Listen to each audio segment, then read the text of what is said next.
Lecture de L'homme au rat de Sigmund Freud, publié en 1909. Initiation à la compréhension de la cure. Que l'on ne s'attende pas à entendre tout de suite ce que j'ai à proposer pour éclaircir ces idées ou représentations obsessionnelles étrangement insensées concernant les rats. La vraie technique psychanalytique demande au médecin de réprimer sa curiosité et laisse au patient la libre disposition de l'ordre dans lequel sont abordés les sujets dans le travail de la cure. J'accueille donc le patient à la 4e séance avec cette question. Je cite. Par quoi allez-vous poursuivre maintenant ? Fin de citation. J'ai décidé de vous faire part de quelque chose que je considère comme très important et qui me tourmente depuis le début. Il raconte alors en long et en large l'histoire de la maladie de son père qui est décédé il y a 9 ans d'un emphysème. Un soir, pensant que l'état de son père était une crise passagère, il demanda au médecin quand il pourrait être considéré hors de danger. La réponse fut « après demain soir ». Il ne lui vint pas à l'idée que son père pouvait ne pas vivre jusque-là. Vers 11h30 du soir, il s'allongea pour 1 heure. Quand il se réveilla vers 1 heure, il apprit d'un ami médecin que son père était mort. Il se reprocha de ne pas avoir été présent au moment de sa mort. Ce reproche se renforça quand l'infirmière lui dit que dans les derniers jours, son père avait prononcé son nom 1 fois et lui avait demandé alors qu'elle s'approchait de lui. « Est-ce vous, Paul ?» Il croyait avoir remarqué que sa mère et ses sœurs tendaient à se faire les mêmes reproches, mais elles n'en parlaient pas. Ce reproche ne le tourmentait pas au début. Longtemps, il ne réalisa pas le fait de la mort de son père. Il lui arrivait régulièrement de se dire quand il entendait une bonne blague, je cite, « Il faut que je la raconte à papa ». Fin de citation. Son imagination jouait également avec la figure de son père. Ainsi, quand on frappait à la porte, il pensait souvent, je cite, « Tiens, c'est papa ». Fin de citation. Ou quand il entrait dans une pièce, il s'attendait à y trouver son père. Bien qu'il n'oubliât jamais le fait que celui-ci était mort, la perspective d'une apparition spectrale de ce genre n'avait rien d'effrayant pour lui. Au contraire, c'était une chose extrêmement désirée. Ce ne fut qu'1 an et demi plus tard que le souvenir de son manquement ressurgit et commença à le tourmenter terriblement, au point qu'il se considérait et se traitait comme un criminel. L'événement qui avait provoqué ce réveil et cette exacerbation du reproche était la mort d'une tante par alliance et la visite de condoléances qu'il avait faite à la famille endeuillée dans la maison de la défunte. C'est là qu'il commença à insérer dans ses constructions mentales obsessionnelles leur prolongation dans l'au-delà. La conséquence immédiate de cette crise fut une forte incapacité à travailler. Seules les consolations de son ami, raconte-t-il, l'auraient empêché de s'effondrer, ce dernier rejetant toujours ses reproches comme étant démesurément exagérés. Je profite alors de cette occasion pour lui donner un premier aperçu des présupposés de la thérapie psychanalytique. Quand il y a une mésalliance entre le contenu d'une idée et l'affect qui l'accompagne, c'est-à-dire entre la taille du reproche et ce qui l'a provoqué, le profane dit que l'affect est trop fort par rapport à l'événement qui l'a provoqué, qu'il est exagéré, et que la conséquence tirée du reproche, à savoir que le patient est un criminel, est donc fausse. Le médecin dit au contraire, je cite, « Non, l'affect est justifié. La culpabilité ne doit pas être davantage critiquée, mais elle se rattache à un autre contenu qui n'est pas connu et qui doit d'abord être recherché. » Fin de citation. Le contenu connu n'est arrivé à cet endroit qu'en raison d'une connexion fausse. Nous ne sommes pas habitués à ressentir en nous de forts affects sans contenu représentatif. Quand ce contenu fait défaut, nous nous saisissons d'un autre contenu qui convient plus ou moins et nous sert de substitut, un peu comme notre police qui, quand elle ne parvient pas à attraper le véritable meurtrier, arrête un faux meurtrier à sa place. En outre, le fait qu'une connexion fausse ait été effectuée explique à lui seul l'impuissance du raisonnement logique à l'encontre de cette idée qui fait souffrir. Je conclus alors en concédant que cette nouvelle conception des choses donne naissance tout d'abord à de grandes énigmes. En effet, comment peut-il donner raison à son reproche d'être un criminel vis-à-vis de son père quand il ne peut pas ne pas savoir qu'il n'a en vérité jamais commis le moindre acte criminel contre son père ? À la séance suivante, il fait montre d'un grand intérêt pour ce que je lui ai exposé la fois précédente. Il se permet pourtant d'exprimer quelques doutes. Je cite. Comment l'affirmation que le reproche ou la culpabilité sont justifiés peut-elle avoir un effet curatif?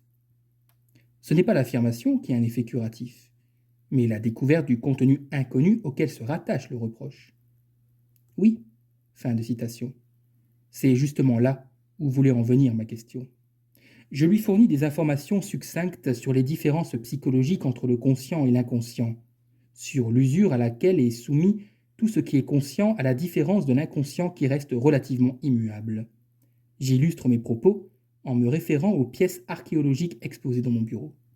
Ce sont tous en vérité des objets trouvés dans des tombes. L'ensevelissement a été la cause de leur préservation. Pompéi ne va vers sa destruction que depuis qu'elle a été exhumée. Je cite. Est-ce que cela fournit une garantie, s'enquiert-il à nouveau, concernant la façon dont on se comporte à l'égard de ce que l'on a découvert? L'un fera alors en sorte, dit-il, de surmonter ses reproches, l'autre non. Non, c'est la nature de la situation qui veut que l'on surmonte l'affect le plus souvent durant le travail analytique lui-même. On s'efforce tout spécialement de préserver Pompéi, mais on veut se débarrasser d'idées qui font souffrir ainsi. Fin de citation. Il se disait à lui-même, je cite, un reproche ne peut naître que de l'entorse à nos lois morales les plus intimes, et non à celles qui nous sont extérieures. Fin de citation. J'acquiesce et dis, je cite, celui qui n'enfreint que les lois morales extérieures se considère même souvent comme un héros. Fin de citation. Un tel processus ne peut se produire que dans le cas d'une décomposition de la personnalité présente dès le début. Retrouvera-t-il l'unité de sa personnalité? Si cela avait lieu, il se croyait capable de réaliser de nombreuses choses, peut-être même plus que les autres. Et moi de lui répondre, je suis entièrement d'accord avec cette idée d'un clivage de la personnalité. Il peut parfaitement rabattre cette nouvelle opposition entre la personne morale et le méchant sur celle déjà mentionnée du conscient et de l'inconscient. La personne morale est le conscient, le méchant l'inconscient. Bien qu'il se considère comme une personne morale, il dit se souvenir très clairement d'avoir fait dans son enfance des choses qui provenaient de cette autre personne. Je lui dis qu'il a découvert là par hasard une des caractéristiques principales de l'inconscient, le rapport à l'infantile. L'inconscient, dis-je, est l'infantile, c'est-à-dire cette part de la personne qui s'est séparée dans l'enfance, qui n'a pas suivi le développement de la personne et qui, de ce fait, a été refoulée. Les dérivés de cet inconscient refoulé sont les éléments qui alimentent ces pensées involontaires qui constituent son mal. Il est en mesure maintenant, ajoutai-je, de découvrir une autre caractéristique de l'inconscient, mais je lui laisse volontiers le soin de cette découverte. Il ne trouve tout d'abord rien de nouveau. En revanche, il exprime ses doutes concernant le fait que des transformations aussi anciennes puissent être annulées. Qu'y a-t-il donc à faire spécifiquement contre cette idée de l'au-delà qui ne peut être réfutée par la logique? Je ne conteste pas la gravité de son cas ni la signification de ses constructions mentales, mais son âge est un facteur très favorable, tout comme l'est le fait que sa personnalité soit intacte. J'exprime à cette occasion un jugement positif sur lui, ce qui visiblement le réjouit. À la séance suivante, il commence par dire qu'il doit me raconter un fait réel qui s'est produit dans son enfance. Dès l'âge de 7 ans, il avait, comme cela a déjà été dit précédemment, la crainte que ses parents devinent le contenu de ses pensées. Cette crainte s'est ensuite maintenue tout au long de sa jeune existence. À l'âge de 12 ans, il était amoureux d'une petite fille, la sœur d'un de ses amis. Mais elle n'était pas aussi affectueuse avec lui qu'il le désirait. C'est alors que lui vint l'idée qu'elle serait plus aimante à son égard s'il lui arrivait un malheur. La mort de son père s'imposa à son esprit comme un événement capable d'éveiller son amour. Il rejeta immédiatement cette idée de façon énergique. Même encore maintenant, il se défend de la possibilité qu'un tel désir ait pu s'exprimer. Ce n'était qu'une connexion de pensée. Je lui objecte, je cite, s'il ne s'agissait pas d'un désir, pourquoi alors cette résistance? Pour la simple idée que mon père puisse mourir? Fin de citation.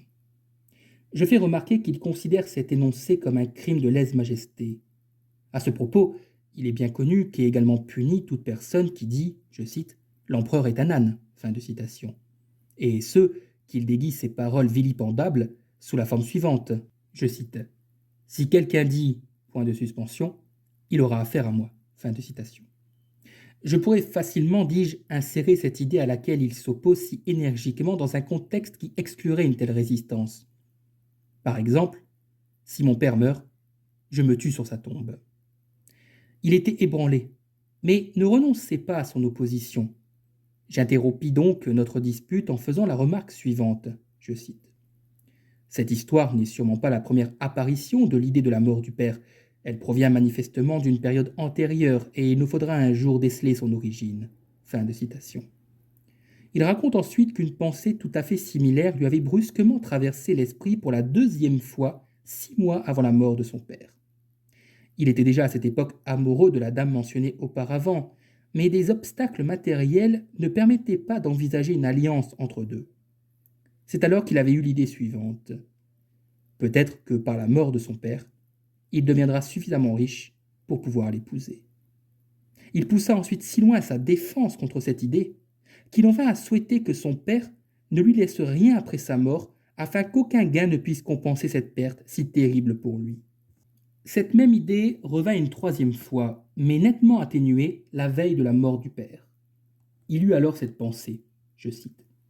Je peux maintenant perdre l'être qui m'est le plus cher. Fin de citation. Et à cette pensée s'opposa immédiatement la suivante. Je cite. Non, il y a une autre personne dont la perte te serait encore plus douloureuse. Fin de citation. Ces pensées l'étonnent beaucoup, car il est absolument certain que la mort de son père n'a jamais pu être l'objet de son désir, mais au contraire a toujours été l'objet d'une crainte. Après ce discours prononcé avec beaucoup de véhémence, il me semble approprié de lui présenter un nouveau petit fragment de la théorie psychanalytique. Cette théorie affirme qu'une angoisse de ce genre correspond à un ancien désir maintenant refoulé, et qu'en conséquence, on devrait plutôt admettre le contraire des paroles de protestation qu'il vient de faire entendre.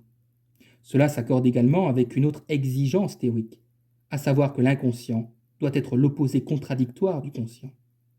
Il est très ému par ce que je viens de dire, se montre très sceptique à cet égard, et se demande avec étonnement comment ce désir a bien pu naître en lui alors que son père est l'être humain qu'il aime le plus au monde. Il ne fait pas l'ombre d'un doute qu'il aurait renoncé à n'importe quel bonheur personnel s'il avait pu par là sauver la vie de son père. Je lui réplique que cet amour intensif est justement la condition de la haine refoulée.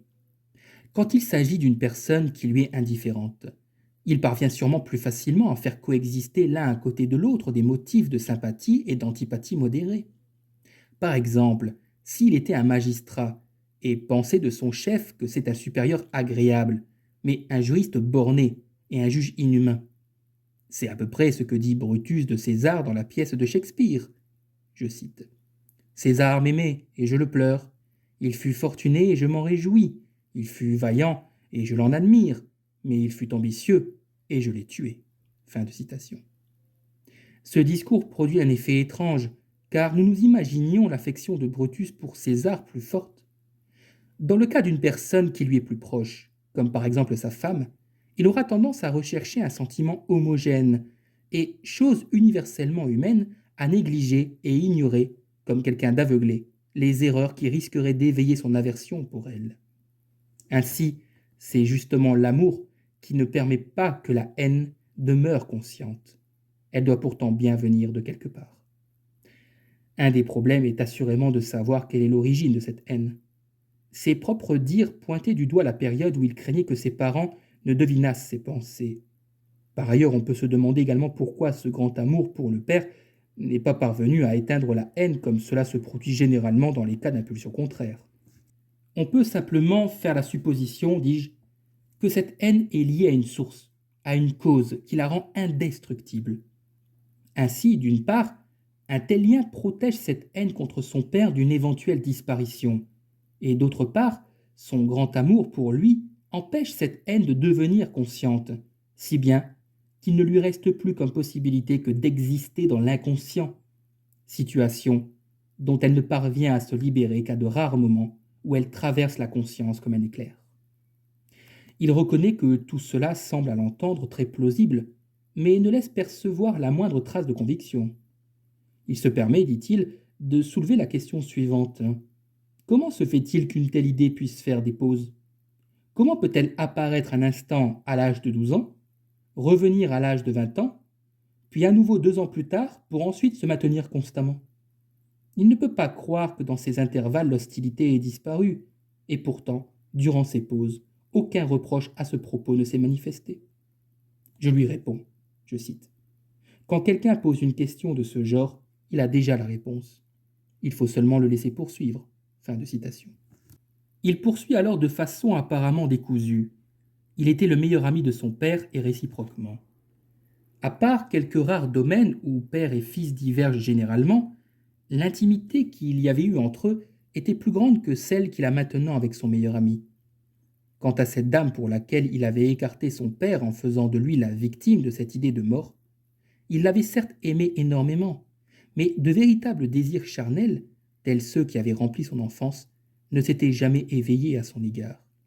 D'une manière générale, ses impulsions sensuelles avaient été beaucoup plus fortes dans l'enfance qu'à la puberté. Je lui dis alors qu'il vient de donner la réponse que nous attendions et en même temps de découvrir la troisième grande caractéristique de l'inconscient. La source à laquelle l'hostilité contre le père puise son indestructibilité relève manifestement des désirs charnels. Le patient dans ce domaine a dû ressentir à l'égard de son père, d'une manière ou d'une autre, les sentiments que l'on éprouve vis-à-vis de quelqu'un qui dérange. Un conflit de ce genre entre sensualité et amour infantile est tout à fait typique. Les pauses mentionnées avaient eu lieu dans son cas car, en raison de l'explosion précoce de sa sensualité, un étouffement très fort de celle-ci était tout d'abord intervenu.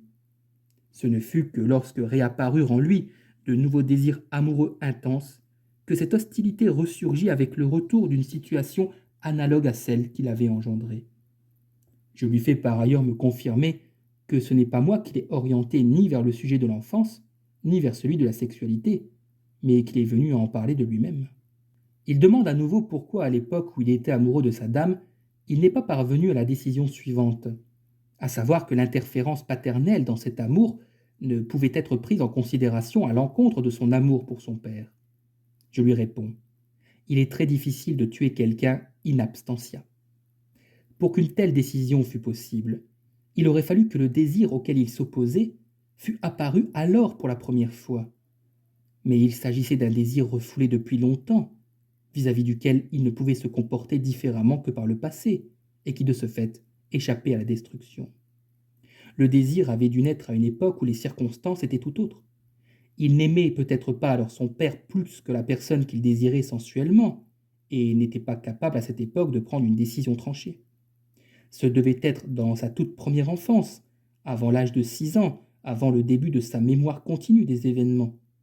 Les choses avaient dû se maintenir telles quelles tout au long de sa vie. Notre discussion s'acheva provisoirement sur cette reconstitution. À la séance suivante, la 7e, il reprend le même sujet. Il ne peut croire, dit-il, qu'il ait jamais eu un tel désir contre son père. Il se souvient d'une nouvelle de Söderman qui lui avait fait une forte impression. Dans cette histoire, une femme au chevet de sa sœur malade ressent ce désir de mort dans l'espoir d'épouser par la suite son mari. Elle se suicide, car elle ne mérite pas de vivre après une telle marque de folie. Il comprend cet acte, dit-il. Il lui semble tout à fait juste de devoir mourir en raison de ses pensées. Il ne mérite pas autre chose. Je lui fais remarquer que c'est un fait bien connu que les malades trouvent une certaine satisfaction dans leur souffrance, de sorte qu'en vérité, ils résistent tous partiellement à leur guérison. Il ne doit pas perdre de vue qu'un traitement comme le nôtre progresse tout en faisant l'objet d'une résistance constante. Il me faudra à l'avenir sans cesse lui rappeler ce fait. Il en vient maintenant à me parler d'un acte criminel dans lequel il ne se reconnaît pas et dont il se souvient très clairement. Il cite un mot de Nietzsche. « J'ai fait cela », dit ma mémoire. « Je n'ai pas pu faire cela », dit ma fierté qui reste inflexible. Finalement, la mémoire cède. Sur ce point, ma mémoire n'a donc pas cédé. Parce que dans votre tendance à l'autopunition, vous prenez du plaisir aux reproches que vous vous faites. Mon plus jeune frère, je l'aime vraiment maintenant. Il me cause justement de gros soucis en voulant faire un mariage que je tiens pour une folie. J'ai déjà eu l'idée de me rendre sur place et de tuer la personne en question afin qu'il ne puisse pas l'épouser. Enfant, je me bagarrais beaucoup avec mon frère. Nous nous aimions par ailleurs beaucoup et étions inséparables, mais j'étais visiblement dominé par la jalousie, car c'était lui le plus fort, le plus beau est donc le préféré. Vous m'avez déjà fait part d'une scène de jalousie semblable avec mademoiselle Lina.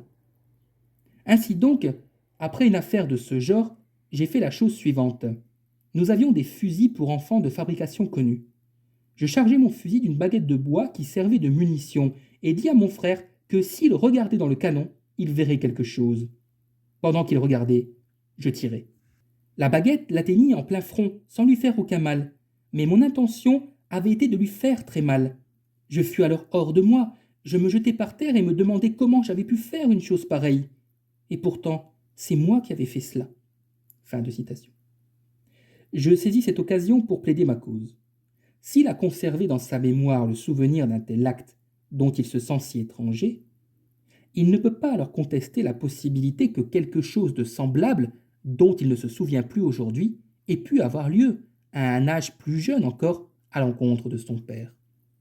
Il sait, me dit-il, qu'il a eu d'autres impulsions de vengeance contre cette dame qu'il vénère tant, et dont il donne une description si enthousiaste de son caractère. Elle n'est peut-être pas capable d'aimer facilement. Elle se réserve entièrement pour le seul et unique homme auquel elle appartiendra un jour. Elle ne l'aimait pas en tout cas. Quand cela devint pour lui chose certaine, un fantasme conscient se forma dans son esprit. Il allait devenir très riche, se marier avec une autre, et alors il rendrait visite en sa compagnie à cette dame pour la blesser. Mais juste à ce moment-là, le fantasme se refuse à lui, car il doit s'avouer que l'autre femme lui est indifférente. Ses pensées s'embrouillent, et à la fin il lui semble clair que cette autre femme doit mourir.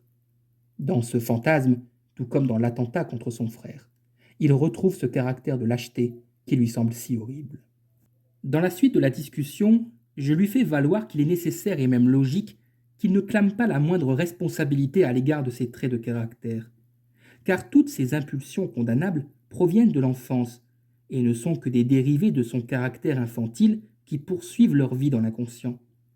Il sait bien que la responsabilité éthique ne peut valoir pour un enfant.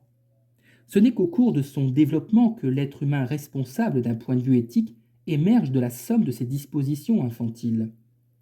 Le patient exprime pourtant ses doutes quant au fait que toutes ces mauvaises impulsions aient une telle provenance. Je promets de le lui prouver dans le déroulement de la cure. Il ajoute encore que sa maladie s'est énormément intensifiée depuis la mort de son père.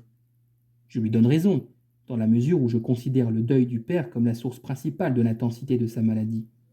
Son deuil s'est trouvé pour ainsi dire une forme d'expression pathologique dans la maladie. Un deuil normal atteint son terme au bout d'une période d'1 à 2 ans.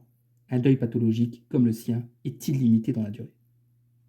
Voilà tout ce que je puis raconter en détail et de façon chronologique de l'histoire de ce cas. Cela coïncide à peu près avec la partie de l'exposition dans ce traitement qui se poursuivit pendant plus de 11 mois.